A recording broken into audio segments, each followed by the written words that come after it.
Well, a very warm welcome on this beautiful sunny evening. Thank you for forsaking the great outdoors to be here. It's my very great pleasure to introduce two speakers tonight who will be talking about two, I think, equally intriguing and slightly kind of off, not quite offbeat, particularly the second one offbeat in terms of the insiders remit, but that's absolutely fine. I'm certainly looking forward to it very much. For those of you who are not familiar with the Insiders Outsiders project, I'd like to take a few brief moments just to say a little bit about it. I was the founding director of the project, which originally took the form of a face-to-face, in person, those were the days, nationwide year-long arts festival dedicated to both celebrating but also looking in a more nuanced and detailed and analytical sort of way at the contribution made to greater or lesser extent, it has to be said, to British culture by those who fled Nazi persecution in mainland Europe.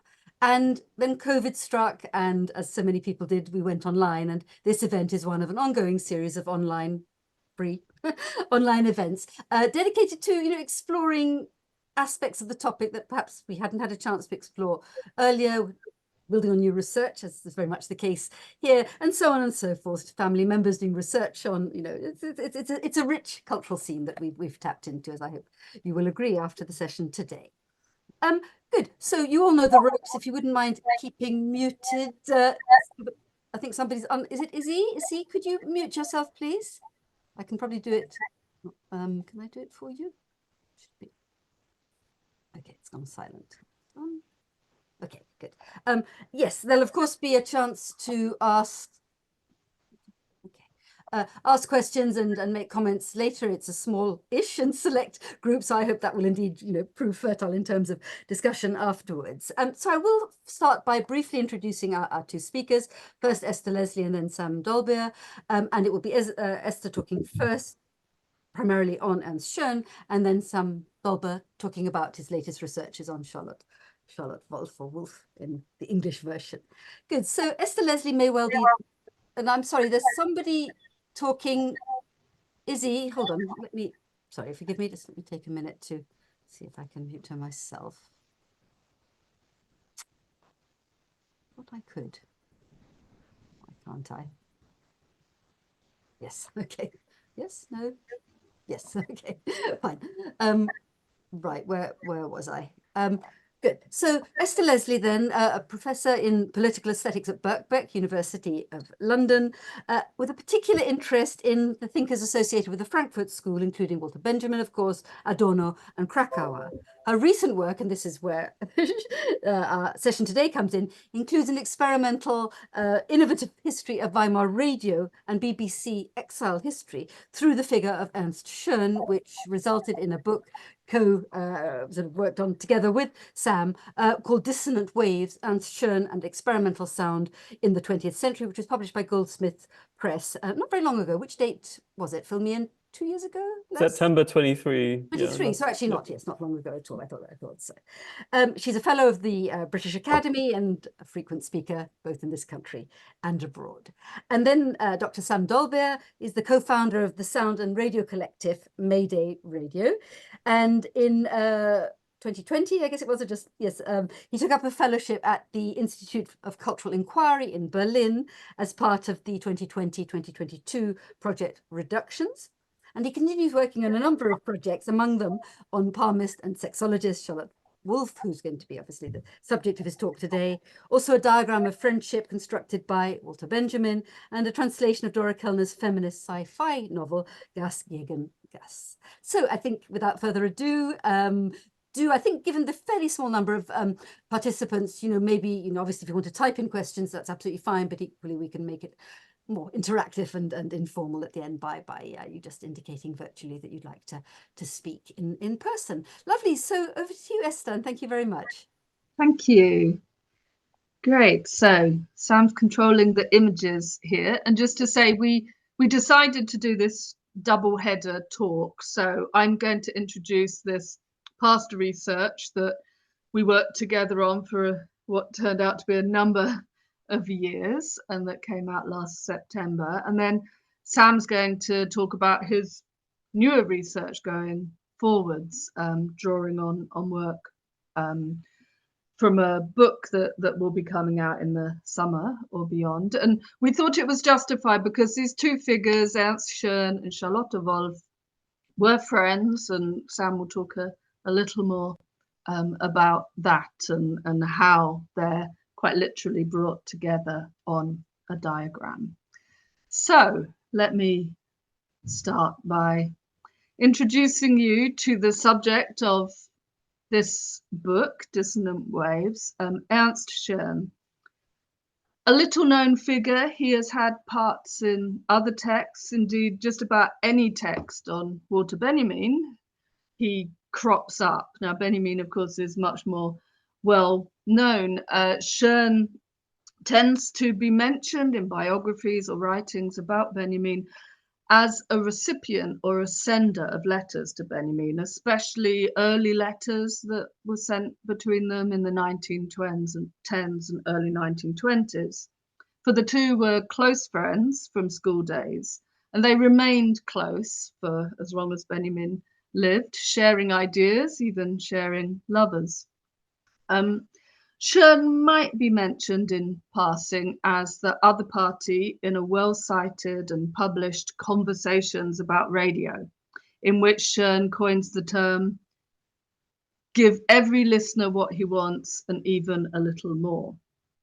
But we found there'd been little curiosity about who this figure of Ernst Schoen is. And so Sam and I, prompted by Schoen's son and daughter-in-law, took up a request to write something substantial about him.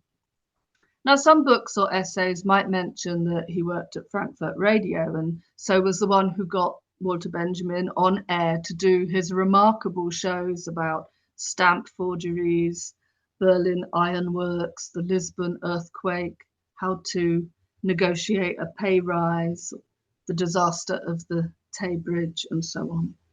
Those works have only more recently been seen of as anything more than hack work done to earn a crust. And so that aspect of Benjamin was downplayed, and so consequently was Ernst Schoen's role. So I'm going to introduce some elements of Ernst Schoen and his life. And in the course of it, we'll reveal a little of how we structured our book, which tracks not just a life, but a milieu of Weimar artists and intellectuals through the 20th century, who were scattered and shattered in part by Nazism and by the demands of exile. Part of what we come to see was the uneven experience of exile. Indeed, both Sam and I have been rather struck by a review of our book that appeared last week on the New Left Review website, Sidecar. It's by Owen Hatherley, a sensitive piece by someone who has tracked the fate of European modernism as it hit British shores. Some, Hatherley observes, assimilated themselves to English pragmatism and softened the edges of any more radical propositions that had led to their expulsion from Europe in the first place. Some did not, and may have struggled to find a place to develop their radical, critical, and revolutionary perspectives. At least that was what we felt was the case with Ernst Schoen. And it comes across in the shaping of our book, its rhythms and longueurs, its bright points and its dark passages into an unconscious, into a dream life, which seems at points to be the only one in which life is worthy of the name. So some few facts of a life. Born in 1894 in Berlin, not wealthy, the father left the family home. Schoen showed a talent, more or less, for music, took some lessons with experimental composer Edgard Varese, went to school with Walter Benjamin and a number of precocious students who ran reading circles on Ibsen and progressive literature, discussed adolescent autonomy, translated Baudelaire, and so on. War hits this generation harshly and it scatters them in their early days of university study. Schoen had another talent for languages and worked as translator among prisoners of war. After the war, back in Berlin, getting involved with avant-garde circles. A memorable moment for us was our finding of a flyer in the Koblenz Bundesarchiv. It detailed a performance by Anita Berber's husband, Henri dancing along to Schoen's music. The point I'm making is that there was an illustrious time for Schoen in Weimar Germany, when he managed to climb up the poles of a newly formed, hopeful institution in order to run a radio station in Frankfurt in the 1920s. But, as for many, the ejection was abrupt in 1933. And in the next period, he struggled to find a good place in his exile city of London. In this period, he gave more the impression, in Walter Benjamin's image, of someone climbing to the top of a mast on a shipwreck and signalling for help. By the 1950s, he became a re-emigrant, back to Berlin, city of his birth, where he struggled again to find a place, rattling between East and West Berlin. We'll come to that. Let's begin at the high point, the important role at Südwestdeutscher Rundfunk. Here he brings in the experimenters, those who got involved in the novel form of Hörspiel, the listening play, as well as writers and artists' talk, such as Kurt Schwitter's political education, progressive lectures to children, and so on. The radio programs are reflected in exploratory articles in the equivalent of the Radio Times, where they show women with their Bubi-Köpfe haircuts, or run installments of Dora Benjamin's anti-war science fiction adventure. It's the magazine culture of Weimar at its best, democratic, experimental, unpatronizing, ambitious, and directed towards open futures with a certain faith in technology. Schoen is at its heart. We try to render this in our book through a choppy montage style of presentation, different angles, perspectives, vignettes, sudden shifts of theme, strange connections, but everything bound into a network. Networks of people, of broadcasting, sending signals that should indicate that onwards to a better future. Biographies often begin with childhood. Our one begins with adolescence, and then the first real role in the adult. But then it slides back into childhood, but not conceived just as the one experienced by our subject, but more broadly. The childhood we explore is also the childhood of a technology, radio, the childhood of a medium, its childhood and its hopes and dreams and confusions that recur throughout adult life. It all comes to an abrupt close with the accession of the Nazis to power. Abrupt-ish, for changes at the radio station begin in advance of the Nazi takeover. The atmosphere sours, the left are pushed back, something bad is coming. We used the occasion of a few weeks in 1933 to tell a complex and multi-layered story of Schoen's experience of the collapse of Weimar democracy. A communist, an avant-gardist, son of a Jewish mother, there were multiple reasons for him to be declared an enemy of the state. And in the center of our book is the story of his arrest, ostensibly for a trumped-up charge of cutting off the wire transmitting a speech by Hitler. We drew together all the sources we could to work out what happened in this period. These sources give a sense of how our book wanted to work flexibly and imaginatively with material, with facts, documents, memory, silences, gaps, false leads. We drew on family memories from Schoen's son, Sasha, who we visited several times. We drew on little pocket diaries with scrawled notes of arrests or ship names. We drew on archive materials and on the knowledge of experts and amateur historians, on newspapers, on other scholars, on letters and more. The chapter is forensic in some regards and yet revolves around unknowns, suppositions, repressed knowledge. Each story of heading into exile is unique. Schoen's involves high-level activity, perhaps, on the part of Lord John Reith at the BBC and Anthony Asquith, actor son of a former British Prime Minister, as well as sexual favours and more. We laid out the evidence and the suppositions. Whatever the truth of it, he arrived in London in 1933. His exile was hard.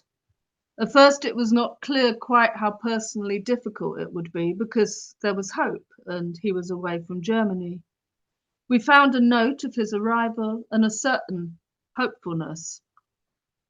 On November 19th, 1933, amidst reports on disturbances in Palestine, Budapest students in anti-Jewish riots, German-American boycotts, and the fiancé of a Rothschild converting to Judaism, a short article appeared in the newspaper of the Jewish Telegraphic Agency, an English language newspaper published in the USA. Its headline stated that Ernst Schoen, Reich playwright, joins British Broadcasting Corporation and talks. And I think this is a similar article from a BBC newspaper. So relaying these details about the BBC having acquired the services of Ernst Schoen, former director of programs of the Frankfurt on Main radio station, who's emigrated from Germany on account of the Hitler persecutions.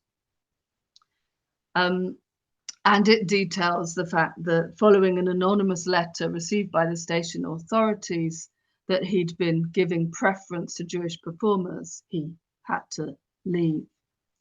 And this article, which I can't, it's from the Evening Standard, which he cut out and put in this scrapbook that we found in his archives, says at the bottom, I've written several radio plays and have also done some producing work for the BBC, to which he comments, not for the BBC. So already, you know, there's sort of misreporting and things becoming mixed up and confused.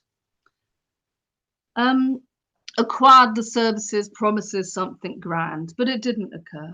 BBC was no Südwestdeutsche Rundfunk in a period of experimentation, desirous of a technically bold, artistically creative, and politically vanguardist lead. So a few words from the book about the early days of Schoen arriving in London, and the swift shifts of attention here emulate the fragmented and abortive nature of the entries in pocket diaries that we drew on.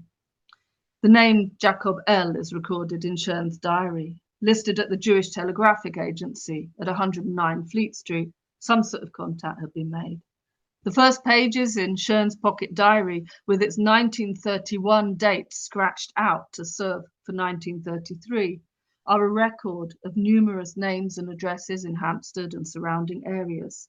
The Montessori School on Willoughby Road, Feldberg in Parliament Hill, Westfield College on Kidderport Avenue. Schoen notes down details of daily life, that he sees the black shirt on the number 8 bus and spends an evening with Jack Goldschmidt. There were people to contact or things to remember, some ticked off, some left unfinished. He jotted down new landmarks and locations, Liverpool Street Station and 50 Porchester Terrace, addresses in Croydon and Tottenham Court Road. London postcodes were written out in German format. Sometimes the city became absorbed into former lives, such as when a stretch of Finchley Road dense with refugees became known, even by London taxi drivers, as Finchley Strasse. There were new calculations in new currencies. Mention was made of Bertha Bracy at friend's house on the Euston Road. The address Leah Steps, a property on the Vale of Heath in Hampstead, appeared, an address that Schoen gave to his friend, Walter Benjamin, and others as his place of correspondence in the early days. Regular reminders to pay storage charges appear. The life of an exile involves a lot of hustle and a lot of planning. In early January 1934, there was a meeting with Brian Mickey at the BBC. Schoen made a note in his pocket diary, wear a tie. And so out of all this running around town, some crumbs of work were offered by the BBC. The opportunity to write a few pieces in the BBC yearbook on techniques of radio or the state of radio in Germany. Through examination of letters and his pocket diaries, we established that as 1934 continues, the contacts mounted up, and there's evidence of work here and there in the press, but also brokering payments for others for photos for the News of the World and so on. He moved from Vale of Heath to Belsize Park, joined by his wife Hansie, and the 2 children went to a boarding school in Woodford Green. There were tough times. Here's a vignette from the book to illustrate this. In November 1933, the Radio Times published a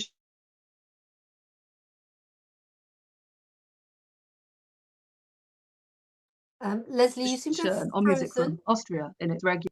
Leslie, sorry to interrupt. You went silent for a bit. Do you want to just backtrack a few? Okay. Sorry. Yeah. Do we know where to? Oh, just a minute or so. It wasn't very long. Okay. Well, just sort of saying things were really tough, and he's scrabbling around for work, and things become even tougher. So just going into a vignette about November 1933, when he's written for the Radio Times a short piece called Music from Austria. And he's trying to educate people about chamber music of Haydn and Mozart, Beethoven, Schubert, and so on, and introduces Arnold Schoenberg, the 8-tone or 12-tone composer, into the discussion, Second Viennese School and so on, and reveals in this column that a, quote, great daily paper used the vulgar, unoriginal expression, composer of cacophony. And he'd seen people in performances in London applauding, but also other people shouting from the audience and mocking and attacking the piece. In response to this, a few months later, an anonymous writer, Audax, writes a piece for the Musical Times, a key publication for all things musical in Britain, and it's vicious. And Audax lays into Ernst Schoen. This is what he writes. Some of the arguments put out by apologists for the extremists are funny. I call them arguments, but they scarcely deserve the name. There was Herr Ernst Schoen, for instance, in the Radio Times not long ago, repeating the old stuff that there's an undeniable and natural antagonism between the conservative music lover, whose preferences and innate sympathies are for the past, and the artist whose nature it is to create the new, and it is not possible to judge fairly between these contending opinions. So Audax labels Schoen an extremist and is determined to undermine his analysis in order to speak up for popular taste.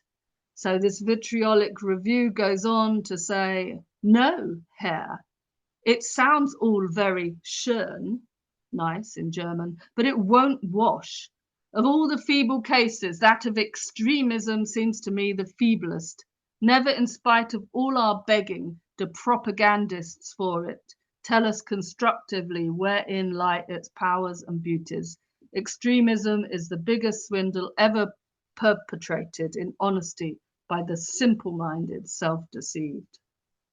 So for Audax, new music lacked power and beauty, and those who championed it were idiots. On the 24th of April 1934, Schoen marks his diary with the note, Audax, Musical Times, Radio Times, Webern. After this point, commissions from the Radio Times dried up. In the middle of March 1934, Brecht wrote a letter from Svendborg in Sweden, from his own exile, to Schoen, saying, I can imagine that things are not going all that rosily for you, but at least you are not concentrated, he notes in reference to the camps, and continues, it's interesting that certain musical and pedagogical tendencies have got on people's nerves. And I think here Brecht gets to the heart of it. What Schoen could best offer was not wanted or required. Some of our book looks at the culture of the BBC, how it related to its exiles in the German section. And we don't go hugely into detail, as there's lots of excellent work on that. But we do perceive it through the lens of one who's pushed into increasing marginality. Brecht gives Schoen permission to try to do things with his work in England. So trying to do things with work, trying to find a foothold, trying to continue being productive. Brecht also asks after his old friend, the theatre director Jakob Geiss. Everyone's looking for someone in these years. That letter from Brecht was actually never sent. In these early exile years, then, Schoen climbs up the mast looking for rescue. But from the top, everything's changed. He's lost his work, his context, his status, many of his friends, his networks, his influence. Music was being made by another set of people. German music was certainly becoming something else in this period. Radio was a vehicle of propaganda, with Hitler its premier announcer. We tracked Schoen's efforts to find a place. It's not all awful. He moves to a fine modernist housing development in East Moseley, and he makes a living with the German service, translating, listening in. He establishes an opera group which tours. There were some performances on BBC Radio. The main work he does for the BBC involves a trip to Germany in 1947 to survey the state of media institutions across the different sectors as efforts are made to rebuild not only infrastructure and fabric, but also the ideological means of production. He keeps during this trip a remarkable diary that gives a shocking window onto post-war life in Germany. He visits his own shattered home in Frankfurt, a beautiful modernist building that's been reduced to rubble. It's images such as this that stick with me from the research. Back in London, there's little work from the BBC. He tries to get involved in translation work and getting plays from the Communist Unity Theatre in Camden into the GDR and vice versa. He's involved in a discussion circle in this period, which means he's subjected to being spied on for communist sympathies, along with a number of other exiles in the MacDonald discussion group. So this, you can go to the archives at Kew and read all of MI5's reports on this group and kind of work out who the informant was, who was one of the exiles within the group.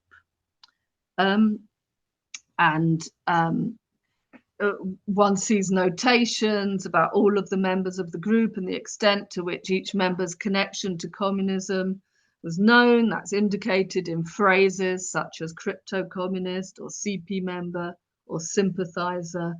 In Schoen's case, it says case is well documented. His son, Sasha, who we met, is also described as a member of the Communist Party since 1952 and at Birkbeck College. And Schoen's described as announcer translator on German service of BBC, German nationalized British in 1946. Independent evidence indicates that he is a communist sympathizer now living in East Sector of Berlin. And so he was in 1952, back in his birth town, torn between East and West, yet again scrabbling to make a living, but outside all of the now reconstituted or Nazi continuous circles that existed. One of the innovations of our book, I think, in terms of biographical work, is to draw on an extensive set of dream diaries that Schoen kept. Possibly all his life, but many of the pre-war papers were lost or destroyed in the various moves. So we don't know if there were earlier dreams. But what remains, what we could draw on, offers, in fact, along with a whole sort of unconscious history of Schoen, it also offers a dream history of the BBC.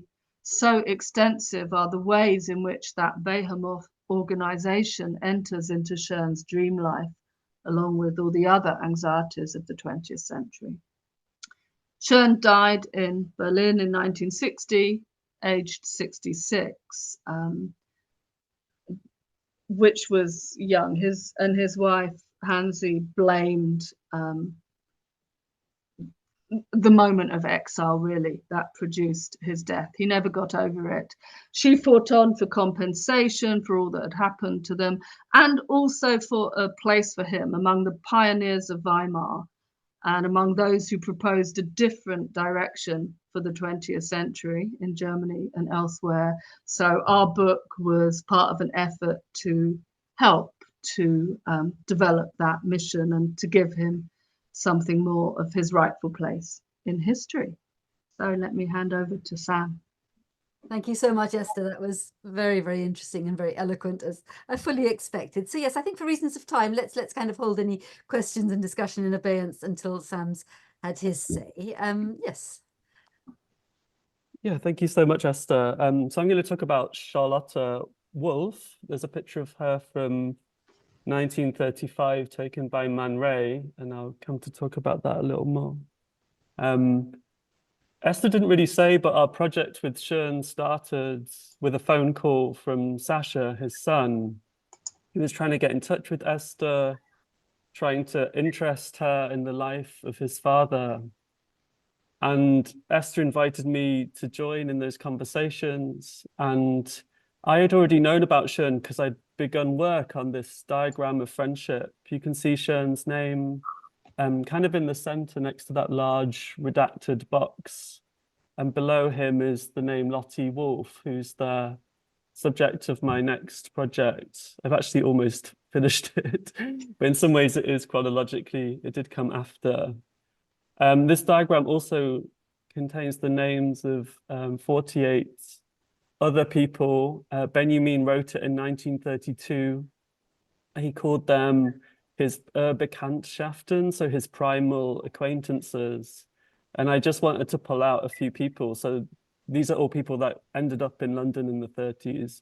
There's Simon Gutman, who started one of the first photographic agencies in Berlin in the 20s, and then did the same when he got to London. His archives at the Modern Records Centre in the University of York and University of Warwick, and it's a vast archive of post-war political activism. Below him is Erich Unger, who was a Jewish theologian, philosopher, who died in London in 1950 and met Benjamin in exile in the First World War. So these friendships go back a long way. And also Dora Kellner and Stefan Benjamin. Dora was Benjamin's first wife. Benjamin was Kellner's second husband.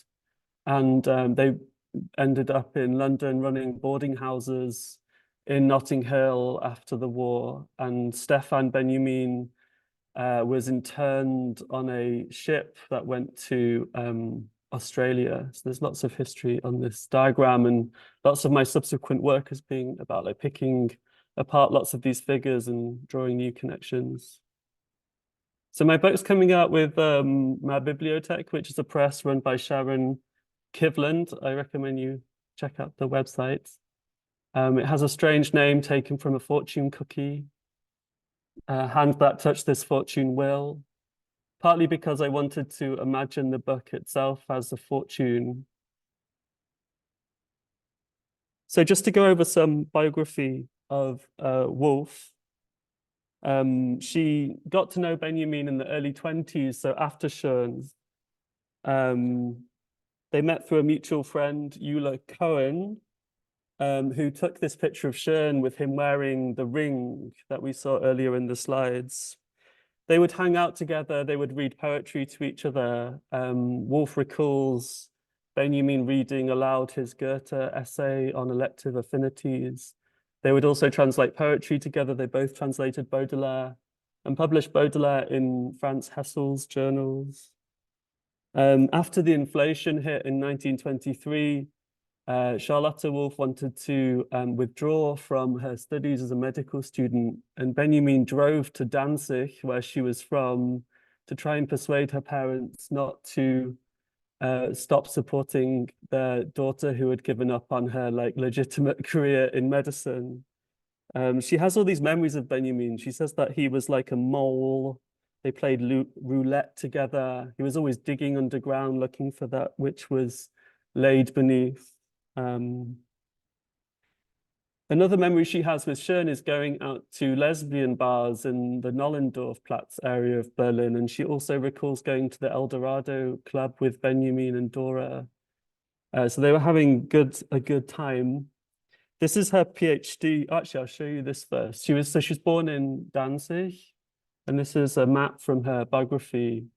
I'm actually trying to reconstruct some walking tours from the memoirs she wrote of her childhood in Danzig, where she talks about the formation of her sexuality and the formation of like her ego there's a memory where she walks past the post office and imagines an amethyst on her forehead that kind of in some ways forms her as a subject, she recalls. She also talks about her father having a feminine side and how, in contrast to her, she saw herself as having a masculine side. And how her mother had an orthopedic boat, like a rowing machine in the house. So Benjamin, Woolf studied for a PhD as well, which took her into a kind of like social work as well as medical care within a clinic for pregnant women and antenatal support, which was progressive. There was even marriage counseling. There was support to allow women to leave their husbands if they wanted to. This all came to a head in 1933, as we might imagine. Wolff had moved to a clinic in Bergmann-Kiez in Berlin, where she was working on electromagnetic treatments for different symptoms. And she was stopped in the Hassenheide U-Bahn station, which is now called Südstern. And she was arrested, or almost arrested, on suspicion of espionage for dressing androgynously. And luckily, she knew one of the conductors on the platform from a doctor's surgery, and he persuaded the Gestapo not to go through with the arrest. And the next day, she renewed her passport and traveled to Paris, where she wasn't able to practice as a doctor anymore, so took up hand reading as a way to make a living. And there we get to the picture that Man Ray took of her, and then she went on to stamp his handprint and perform an interpretation. And I think at different parts in my studies of this diagram, I've tried to think about how it might be transposed. So Benjamin talks about it as a family tree, as an astral chart. We could also think of it as a diagram of chemical affinity. And I think me and Esther, we tried to think about it as a map of a network of radio, perhaps. And also I started to think, what would it mean to read it as a handprint? So when in Paris, she started to frequent in circles of the political and aesthetic avant-garde. And she produced this book published in 1936. And you can see from the names, it's a mixture of first names, but also types. So there's a dancer, an acrobat, Helen Grund, who's on the diagram as well, Aldous Huxley, Virginia Woolf, T.S. Eliot, Ravel, Man Ray, Cecil Beaton, Anna May Wong, Artaud, lots of people.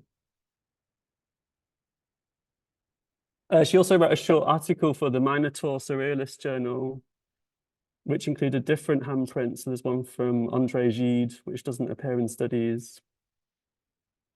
She also collected strange things like the whole scrapbook of boxers, the handprints of various boxers.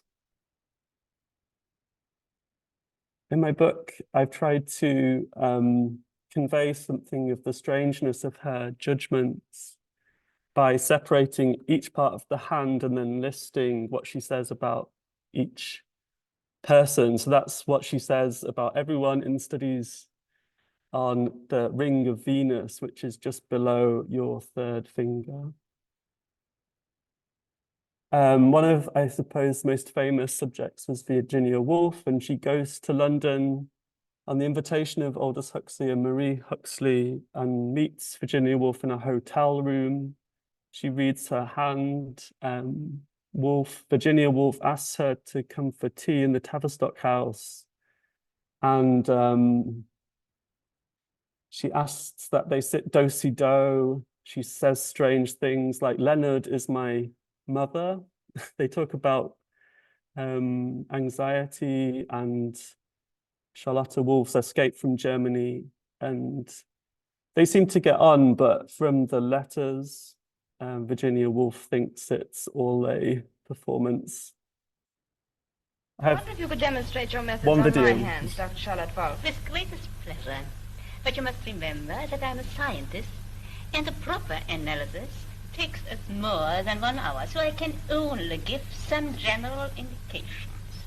First of all, I look at the back of the hand, at the proportions between fingers and arm, at the nails, at the phalanges. All this reveals to me the general state of health and especially of the endocrine system. After this, I look at the composition of the lines. They tell me a lot, but by no means the whole story. You know, I have divided the hand in zones, in 3 zones. First, the zone of emotions. Second, the zone of perception. Third, the zone of instincts.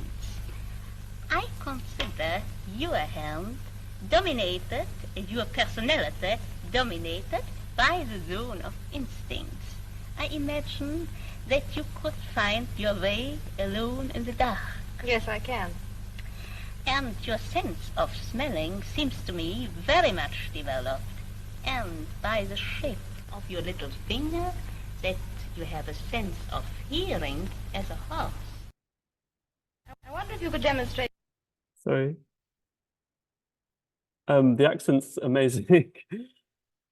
Also, into the 40s, I think in a way that Esther also described, there's a parallel in relation to our book on Schoen. There's a parallel in terms of a move away from a kind of avant-gardism in her life to something more banal, something more standard. And the earlier relationship of hand reading to a kind of mysticism or something becomes reduced to a kind of scientific methodology.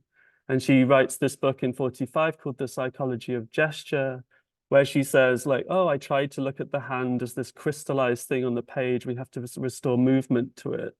But it becomes extremely taxological. It's about naming types and naming difference from types. She later becomes interested in gender and sexuality and writes 2 books. One's called Love Between Women, which is slightly earlier, from 73. And she also writes a study of bisexuality, which she says is the first study of bisexuality in English in 1979. And she becomes something of a public intellectual on questions of sexuality. She appears in this documentary, which you can watch on the BFI player for free, called The Important Thing is Love. I think it's filmed in her flat in Chelsea. She lived just by the Brompton Cemetery with her partner, long-term partner, Audrey Wood. She went back to Berlin twice after the war with great nervousness. I'll just read you 2 little tiny sections about her consideration of Germany after the war. So in 1976, Wolff remarked that she almost stuttered when trying to say the words homosexual and heterosexual. This inability was not just tied to questions of identity, but rather to a difficulty in speaking about the experiences that surrounded 1933. Quote, "I had not looked forward to this interview," she said, "which I felt might put me into an awkward position. I tried hard to remember my pleasurable past, which was its raison d'etre, but my tongue did not function properly. I spoke in bad German about things either I did not want to talk about, or which my memory had either blurred or repressed." And I was also thinking, Esther, about how Schoen, in his compensation file after the war, towards the German state, says that the events of 33 led to the worsening of his speech impediment. She also returns in 1979, where she met several activist feminist groups, including the L74 group, L for Lesbos, 74 for the year that it was founded, in an old squat building in Schöneberg. At one point, they also go to Kreuzberg, where the L74 group occupied a room on the 1st floor. There she was greeted by someone called Ketty Kuss.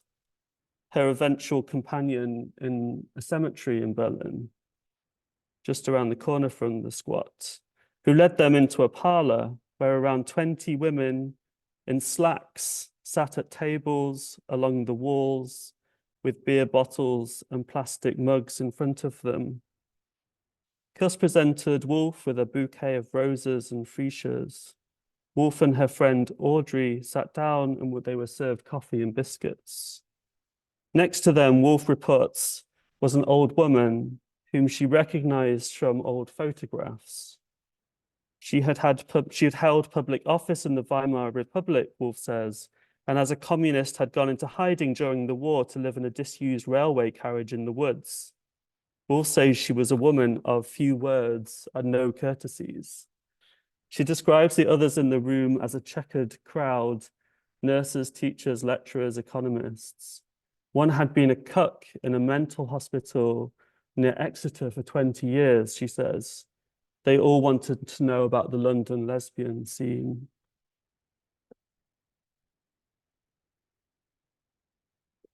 Wolff's final work was a 500-page long biography of Magnus Hirschfeld, the early German sexologist who also died in exile in Nice in 1938. And this is a hand not by Wolff, but by another palmist from the Weimar years. She died in 1986, the year that the Hirschfeld biography came out after a long life. And there's a memorial stone in the old St. Matthew churchyard in Schöneberg, which I visited. These pictures are from the 12th of September, 2021, the 35th anniversary of Wolff's death in 1986. And there she's part of this new configuration, which is very different from the Benjamin Schoen one of different feminist and lesbian activists in Berlin. On her death, the gay activist Anthony Gray wrote that Wolff was one of the most remarkable homo-emotional women of her generation. And someone else called Gary Pulsifer, who was a publisher at the time, wrote in the New Statesman that she was the last survivor of the Weimar Republic. Okay, I'll leave it there and maybe we can go into questions.